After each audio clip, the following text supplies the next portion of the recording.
utupu ambao Mungu alikupa bure. Wewe umeweka na kakaratasi kabei juu yake, yaani unauza. Tafakari kwanza hilo. Kisha sikia, kabla pesa hazijakuwepo, mbona wanawake walikuwa watakatifu? Kabla Instagram hazijakuwepo, mbona watu wengi waliwaamini sana nyie? Kabla ya luxury bags na simu za maana na maneno ya soft life, hakika mwanamke ulikuwa mtakatifu wewe. Ulikuwa uumbaji wa Mungu, ila kwa sasa umekuwa bidhaa yako, yaani bidhaa ya mtu.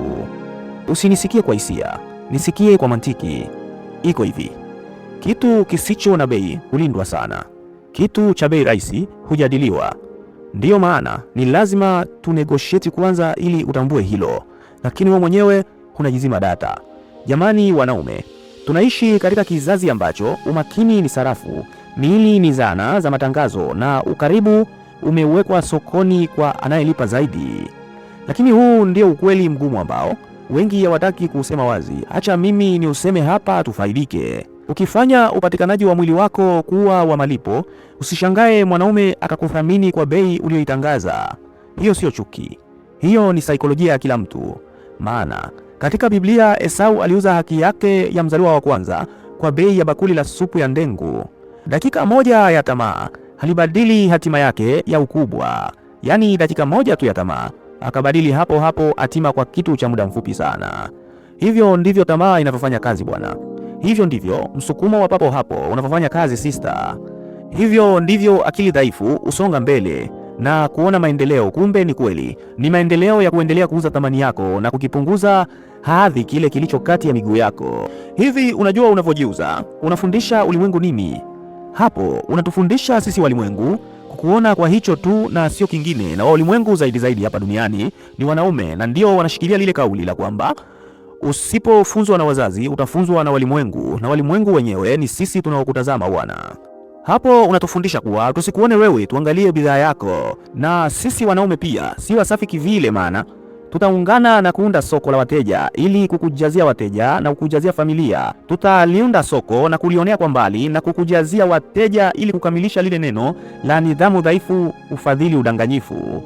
Ni kweli, maana nidhamu dhaifu upandisha bei huku ukishusha gharama, na huo ndio ukweli mkali.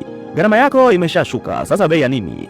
Tutakapoanza kushusha bei usijali sana, lakini niruhusu nizungumze na wafalme kwanza wanaotazama video hii. Sikia mfalme, usipoelewa asili ya mwanamke utathibitiwa nayo. Usipoelewa tamaa utatawaliwa nayo. Usipojitawala utatawaliwa. Na ndio maana niliandika kitabu changu cha kanuni za kijana mtukutu. Sio ndoto wala sio maneno matamu, bali ni saikolojia halisi ya kiume ambayo itakufanya uache kuitwa trash na uanze kuitwa man. Ni mkakati, nguvu na mamlaka yako. Kama umechoka kuchezewa, umechoka kudanganyika na uko tayari kuishi kwa mamlaka badala ya hisia, nitumie neno mtukutu inbox. Sasa turudi kwenye ukweli. Vitu vitakatifu katika maandiko huhukumiwa kitofauti sana na vitu vichafu. Vitu vyote vilikuwa vikihukumiwa vibaya sana kama tu vilitumika vibaya sana. Mara nyingi hukumu ilifuata mkondo wake, si kwa sababu Mungu anachukia, bali kwa sababu matumizi mabaya ya nguvu yana matokeo yake. Nguvu ni ya kiroho, ukaribu ni wa kiroho, upatikanaji ni wa kiroho. Ukivitendea kama bidhaa, usishangae kama heshima inapotea. Yaani kama uaminifu unakuwa nadra, wanaume huangukia upendo kwa usafi sana. Wanaume hutamani upatikanaji wa wazi sana, hivyo watakutamani na kukufuatafuata, ukazani bidhaa yako inapanda gharama, kumbe inashuka bei. Hizo ni njia mbili tofauti. Moja ujenga urithi, nyingine ujenga majuto. Kwa hiyo chagua moja dada. Mwisho wa yote, kila mtu atawajibika kwa alichokifanya. Angalia unachokifanya na endelea kuwajibika nacho, na kesho utapata malipo yake, na kwa kile alichopewa pia. Kama ulipewa uzuri, nguvu, ushawishi, basi acha tamaa. Kwa hiyo swali halisi ambalo unatakiwa kujiuliza maishani mwako mote ni kwamba, je, nani analipia utupu wako? Hivi unatuonaje wewe? Na hivi mmeshajifanya kama serikali, maana mnakuwa mna mbinu nyingi sana za kutoza kodi? Na je, unajenga thamani au unauza upatikanaji ulionao tu? Mbona upatikanaji mwenyewe ni mmoja?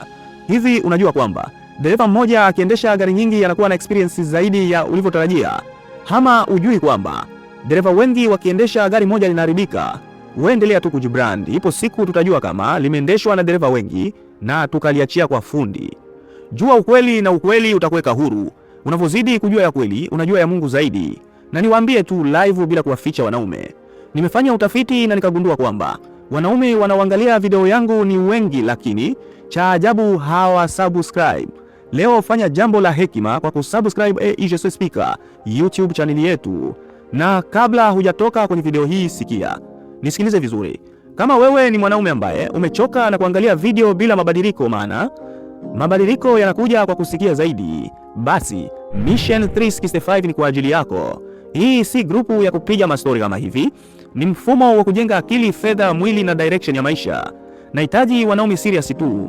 Kama uko tayari, nitumie neno 365 WhatsApp kwenye linki niliyoweka description. Ukichelewa, nafasi zinaisha. Huyo uliye naye anajiuza, mchunguze tu utajua. Hii ni AEJC Speaker na mimi ni wako mwalimu Kelvin Ndume. Amin.